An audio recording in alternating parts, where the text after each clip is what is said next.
പശ്ചിമേഷ്യൻ യുദ്ധത്തിന് പരിഹാരമാകുന്നു. ഇറാനുമായി നേരിട്ടുള്ള ചർച്ചയ്ക്ക് അമേരിക്ക.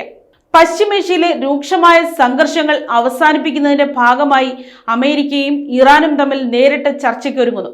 പാകിസ്ഥാൻ, ഈജിപ്ത്, തുർക്കി എന്നീ രാജ്യങ്ങളാണ് നിർണായകമായ ഈ സമാധാന ശ്രമങ്ങൾക്കായി മധ്യസ്ഥത വഹിക്കുന്നത്. പാകിസ്ഥാൻ തലസ്ഥാനമായ ഇസ്ലാമാബാദിലായിരിക്കും ചർച്ചകൾ നടക്കുകയെന്നാണ് പുറത്തുവരുന്ന ഏറ്റവും പുതിയ വിവരങ്ങൾ.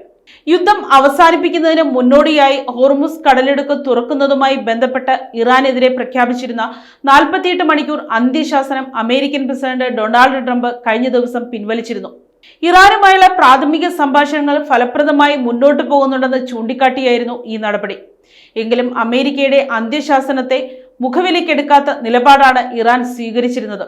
ചരക്കു നീക്കത്തിനായി ഹോർമുസ് കടലിടുക്ക് പൂർണ്ണമായും തുറന്നു കൊടുക്കണമെന്ന ട്രംപിന്റെ ആവശ്യത്തോട് തങ്ങളുടെ മിത്രങ്ങൾക്ക് കടലിടുക്ക് എപ്പോഴും പൂർണ്ണമായി തുറന്നു കിടക്കുകയാണെന്നായിരുന്നു ഇറാന്റെ മറുപടി. ഏതായാലും മധ്യസ്ഥ രാജ്യങ്ങളുടെ നേതൃത്വത്തിലുള്ള സമാധാന ചർച്ചകൾ ഇസ്ലാമാബാദിൽ ആരംഭിക്കുന്നതോടെ പശ്ചിമേഷ്യയിലെ യുദ്ധസമാനമായ സാഹചര്യങ്ങൾക്ക് അതിവേഗം പരിഹാരമാകുമെന്ന വലിയ പ്രതീക്ഷയിലാണ് ലോകരാജ്യങ്ങൾ. News desk, Kottarakkara media.